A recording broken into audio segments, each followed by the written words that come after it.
سب پانے والے چمک تجھ سے پاتے، سب پانے والے میرا دل بھی چمکا۔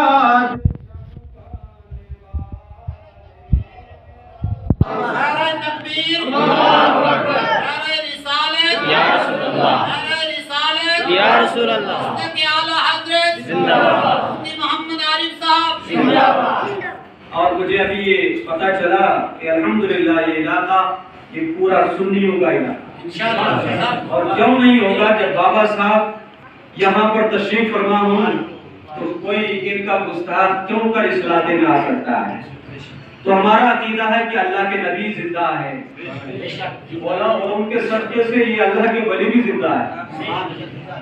شعر میں ملاحظہ کریں، ہم اہل سنن کا عقیدہ واللہ، اہل سنن کا عقیدہ واللہ، وہابی جہنم کا کندان واللہ، وہابی جہنم کا کندان واللہ، جو مردہ گرے گا وہ مردان واللہ، جو مردہ گرے گا وہ مردان واللہ۔ اور ہم سنی کیا کہتے ہیں؟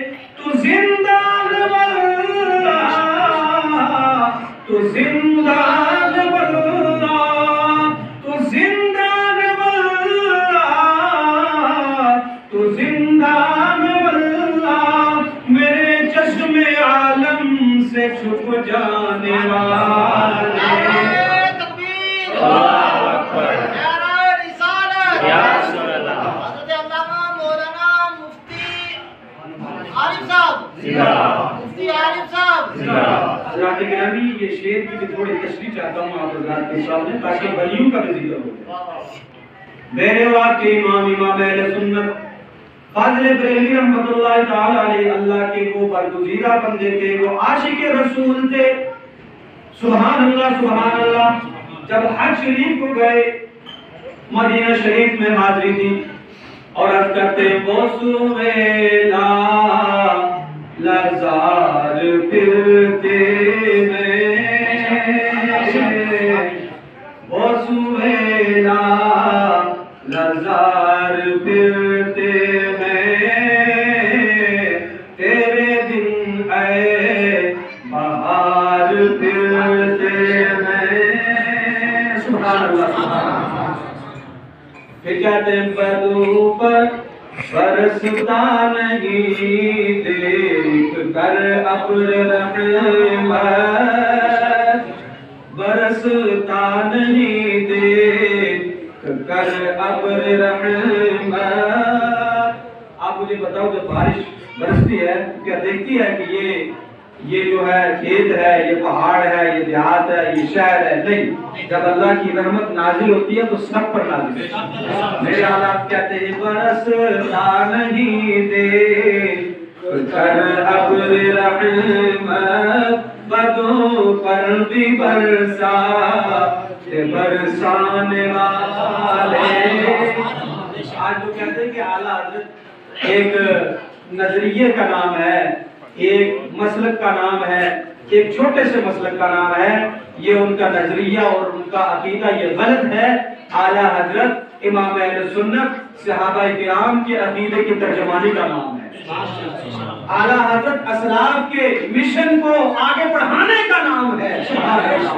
میرے اور آپ کے امام جب مدینہ شریف عرض کرتے ہیں یا رسول اللہ صلی اللہ علیہ وسلم، جب آپ کا دریائے رحمت جوش میں آتا ہے، آپ ہر ایک کو دیدار کرواتے ہیں، اپنا دیدار سے سب کو مشرف فرماتے ہیں۔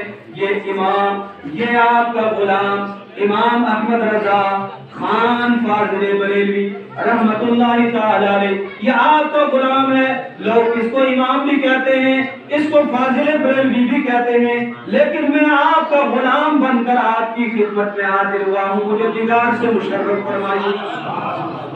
سبحان اللہ۔ دیدار نہیں ہوا، کچھ لوگ کہتے ہیں کہ جناب یہ اعلیٰ حضرت جب سرکار کی بارگاہ میں دعا کر رہے تھے تو سرکار کی بارگاہ میں مقبول نہیں تھے، تب اس لیے اڑیاں کر رہے تھے. یہ کہہ رہے تھے. جب انہوں نے شعر لکھا میں نے کہا تمہارا یہ عقیدہ اور نظریہ غلط ہے، اس لیے کہ محبوب چاہتا ہے، عاشق چاہتا ہے کہ مجھ سے محبت کرنے والا مجھے پکارتا رہے اور میں بار بار سنتا رہوں. یہ محبت کا ایک انداز ہوتا ہے. میرے اعلیٰ حضرت لکھتے ہیں کوئی کیوں بات پوچھے تیری رضا، کوئی کیوں بات پوچھے تیری رضا، تجھ سے کتے ہزار پھرتے ہیں. سمجھ میں آیا سے تیری بات ادار کا متملک، تجھ سے تو ہزار کتے مدینے کی گلیوں میں پھرتے ہیں. یہ عاجزی تھی میرے امام کی. اتنا شعر لکھا تو میرے آقا کائنات فخر موجودات صلی اللہ علیہ وسلم نے اپنے دیدار سے مشرف فرما دیا. سبحان اللہ. جب مشرف فرمایا تو میرے امام نے شعر لکھنا شروع کر دیا. کیا لکھا؟ تو زندہ ہے واللہ، تو زندہ ہے واللہ، تو زندہ ہے واللہ، تو زندہ ہے واللہ، میرے چشم عالم سے چھپ جانے والے، میرے چشم عالم سے چھپ جانے والے. سبحان اللہ سبحان اللہ. اور میں ایک شعر آخری عرض کر کے اپنی بات کو شروع کرتا ہوں کہ یہ جو منافق لوگ ہیں، ابھی مجھے سید صاحب فرما رہے تھے کہ ہم یہاں ہر سال میلاد شریف کا بھی بڑا تگڑا پروگرام کرتے ہیں انشاءاللہ، اور اس سال بھی انشاءاللہ ہم بہترین پروگرام کرنے کا ارادہ رکھتے ہیں. تو وہ لوگ الجھتے رہتے ہیں.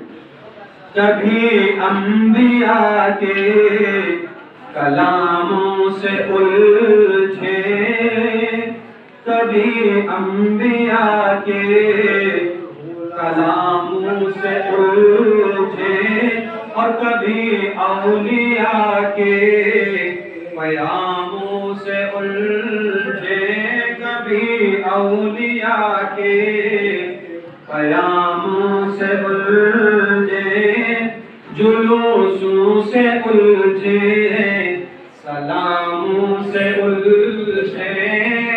اور یہ کیس واسطہ جلسے کر رہے ہو، یہ کیوں سلام پڑھتے ہو؟ یہ کہتے ہیں کہ نہیں، اس کا کیا فائدہ؟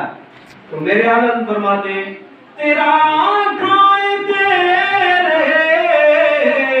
غلاموں سے الجھے، تیرا کھائے تیرے غلاموں سے الجھے، ہے منکر عجب کھانے غرانے والے، چمک تجھ سے پاتے ہیں سب پانے والے، میرا دل بھی چمکا چمکانے والے. درود پاک پڑھیں اللہم صلی علی سیدنا مولانا محمد وآلہ وبارک وسلم. صلاۃ و سلام علیک یا رسول اللہ، یا نبی اللہ، یا حبیب اللہ، وعلی آلک و اصحابک و ازواجک و ذریاتک یا حبیب اللہ صلی اللہ علیہ وسلم. حضرات گرامی، بابا غلام شاہ بادشاہ رحمۃ اللہ تعالی علیہ کو اس سے بات ہوتا ہے تو وہاں پر بھی کربلا والوں کی شان بیان شان. اور اس پرس میں فقیر نے پہلی مرتبہ حاضری دی. مجھے بتایا گیا کہ یہاں بھی کربلا والوں کا ذکر ہوتا ہے. کہہ دو سبحان اللہ. یہ کیوں ہو رہا ہے؟ اس لیے کہ یہ کربلا والوں کے نواسے لیٹے ہوئے، یہ کربلا والوں کے نواسے لیٹے ہوئے ہیں.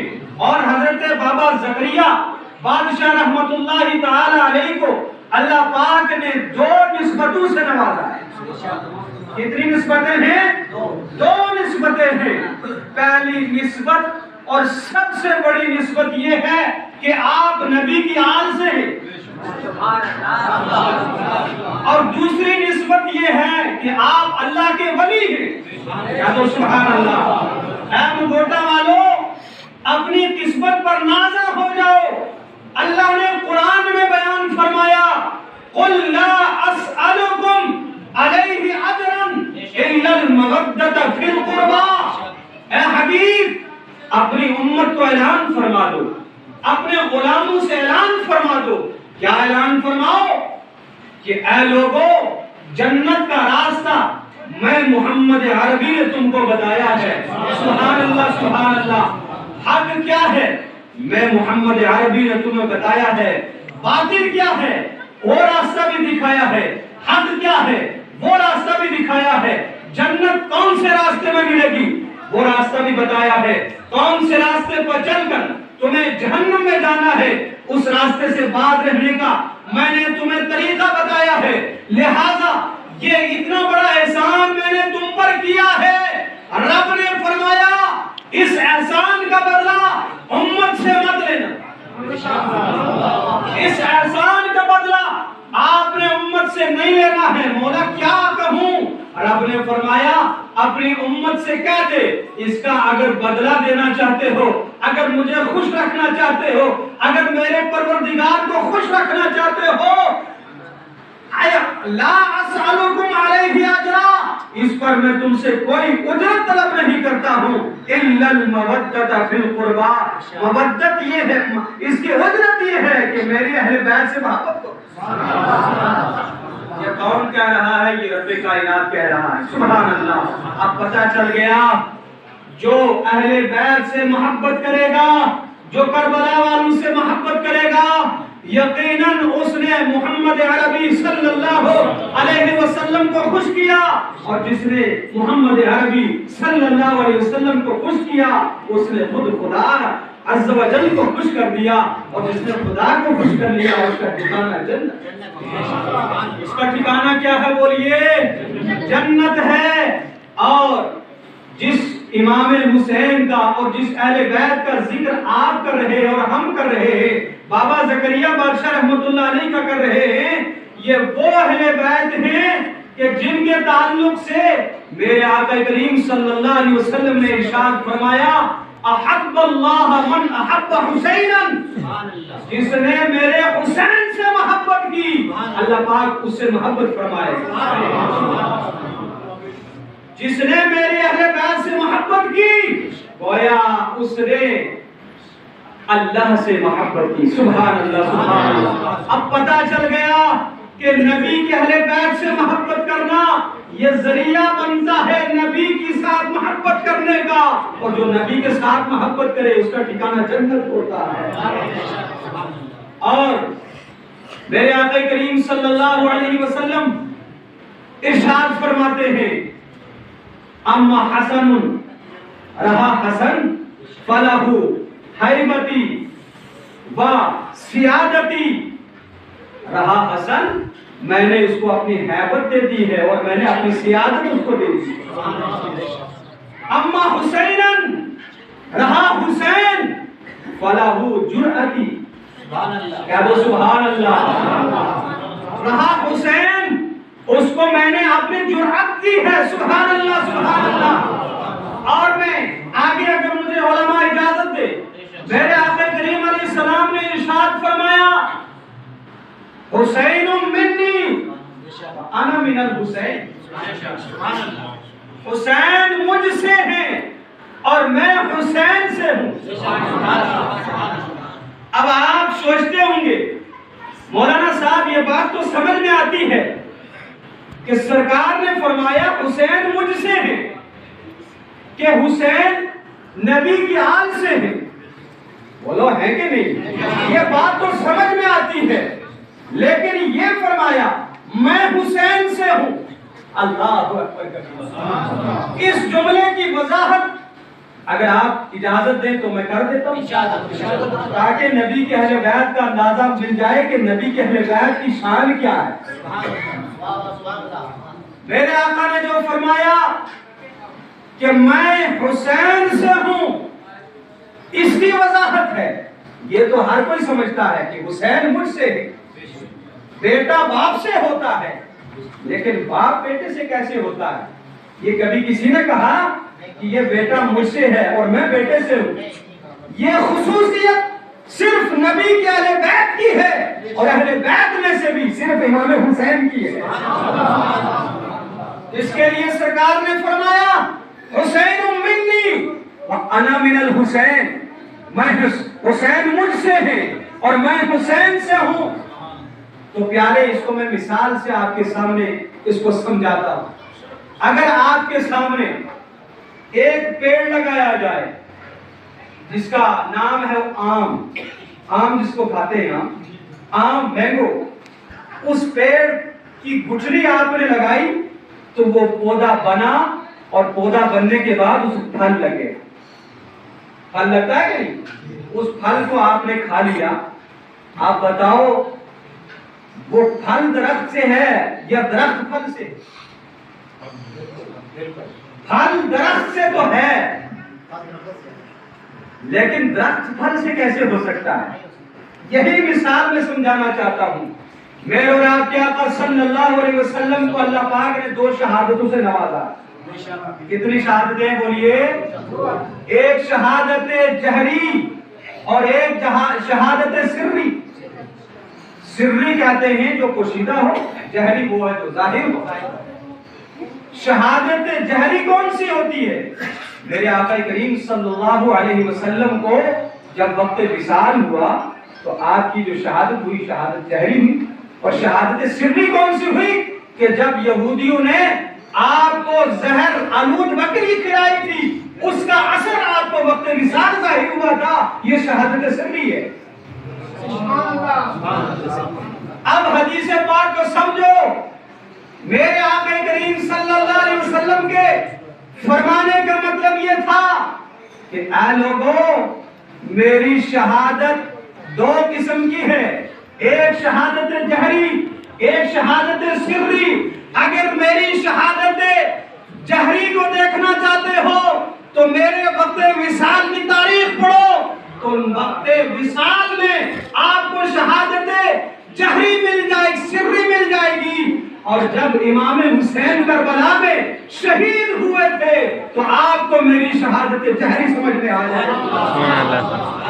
تو پتا چلا کہ سرکار دو عالم صلی اللہ علیہ وسلم نے یہ جو فرمایا تھا حسین منی وانا من الحسین، اس کا مطلب یہ تھا کہ وقت وصال میری شہادت سری ہے.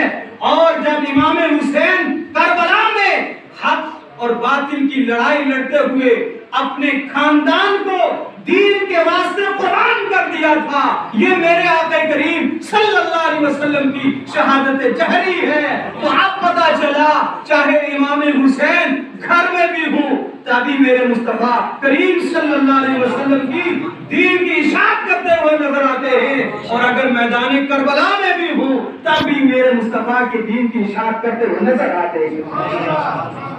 آج مجھے بتایا گیا اور آج ہوتا بھی یہ ہے کہ ایک امام ہے، اس کے پیچھے امام کے پیچھے پڑھنے والے لوگ بہت ہوتے ہیں اور اس کا تعاون کرنے والے بڑے کم لوگ ہیں. آج ماحول پیارے یہ بن چکا ہے، ہر انسان یہ چاہتا ہے کہ امام میرے قدموں کے نیچے رہے. میں آپ بات کہتا ہوں، ایک ولی کے آستانے سے آواز آ رہی ہے، میری آواز نہیں ہے، ولیوں کا مشن آپ تک پہنچا رہا. ہر آدمی یہ چاہتا ہے کہ امام میرا غلام رہے، امام میری بات مانتا رہے، جیسی میں کہوں ویسی تقریر کرے. میں آپ سے پوچھنا چاہتا ہوں، کیا امام حسین نے ہمیں یہی درس دیا تھا؟ نہیں. امام حسین کا قصور کیا تھا؟ امام حسین کا جرم کیا تھا؟ نہ امام حسین کا کوئی قصور تھا، نہ امام حسین کا کوئی جرم تھا. امام حسین حق کی آواز بلند کرنے کے لیے کربلا میں گئے تھے اور پوری دنیا کو بتا دیا تھا، اے دنیا والو اگر میرے نانا جان کے مسلح کو بچانا ہے تو کبھی بھی کسی باطل بات پر اپنا کمپرومائز تمہیں نہیں کرتے. باطل بات پر کمپرومائز نہیں کرنا. مطالبہ کیا تھا؟ مطالبہ یہ تھا کہ یزید کی بیعت کر دو.